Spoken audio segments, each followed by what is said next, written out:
आच्छादन का सिद्धांत, डॉक्ट्रिन ऑफ इक्लिप्स। आच्छादन का सिद्धांत संविधान के अनुच्छेद 13 खंड 1 से संबंधित है। अनुच्छेद 13 खंड 1 के अनुसार इस संविधान के लागू होने के ठीक पहले भारत के राज्य क्षेत्र में प्रवृत्त सभी विधियां उस सीमा तक शून्य होंगी जिस तक वे इस भाग 3 मूलाधिकार के उपबंधों से असंगत है।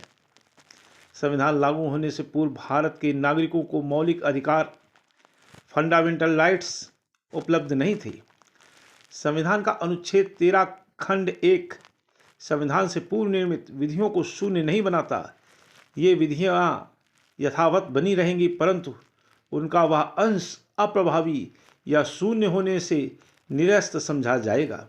जितना संविधान के भाग 3 में प्रदत्त मूल अधिकारों से प्रभावित है, संविधान से पूर्व निर्मित विधियां उन पर मूल अधिकारों की छाया या ग्रहण की सीमा तक अप्रभावी होंगी।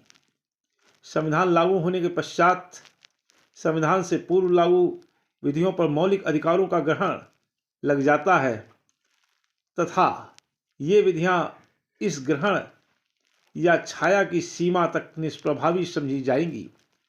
अनुच्छेद 13(1) संविधान पूर्व निर्मित विधियों को पूरी तरह निष्प्रभावी नहीं बनाता, परंतु उनके मूल अधिकारों से प्रभावी होने की सीमा तक निष्प्रभावी बना देता है।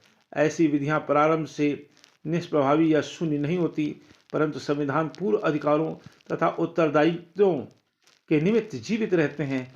यह संविधान संशोधन के माध्यम से संविधान पूर्व प्रदत्त विधियों पर से छाया या ग्रहण उठा लिया जाता है तो ये विधियां जीवित हो उठती हैं। उपरोक्त सिद्धांत को भीखाजी बनाम मध्य प्रदेश राज्य AIR 1955 के माध्यम से स्पष्ट किया जा सकता है। इस मामले में एक संविधान पूर्व अधिनियम बरार मोटरयान अधिनियम 1947 राज्य को मोटर व्यापार को अधिग्रहित करने की शक्ति प्रदान करता था। अधिनियम जब बना था विधिमान्य था, परंतु संविधान लागू होने के पश्चात वह इस आधार पर शून्य हो गया कि अनुच्छेद 19(1) घ में प्रदत्त जीविका, पेशा या व्यापार या वाणिज्य करने के मूल अधिकार का अतिक्रमण करता था। परंतु सन 1951 में संविधान संशोधन द्वारा अनुच्छेद 19(1) में संशोधन कर राज्य को किसी व्यापार में एकाधिकार सृजित करने की शक्ति दी गई।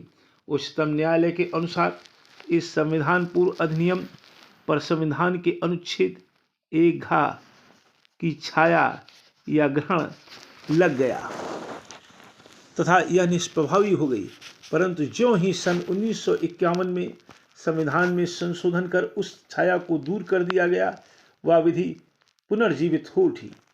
ये सिद्धांत संविधान प्रवृत्त होने के पश्चात निर्मित असंवैधानिक विधि पर लागू नहीं होता। यह सिद्धांत वहीं प्रयुक्त होता है जहां प्रश्नगत विधि निर्माण के समय असंवैधानिकता थी, परंतु पश्चातवर्ती परिस्थितियों में उत्पन्न अयोग्यताओं के कारण दूषित हो गई हो। यदि कोई विधि अपने निर्माण के समय ही असंवैधानिक हो तो उसे पश्चातवर्ती संविधान संशोधन द्वारा वैधता प्रदान नहीं की जा सकती। सगीर अहमद बनाम उत्तर प्रदेश राज्य AIR 1954 SC 728 नामक मामले में उत्तर प्रदेश सड़क परिवहन अधिनियम 1951 को अनुच्छेद 19(1) घ के अतिक्रमण के आधार पर चुनौती दी गई थी। यह एक संविधान के पश्चात निर्मित विधि थी। उच्चतम न्यायालय ने यह विचार व्यक्त किया, इस असंवैधानिक विधि को किसी संविधान संशोधन द्वारा संवैधानिक नहीं बनाया जा सकता।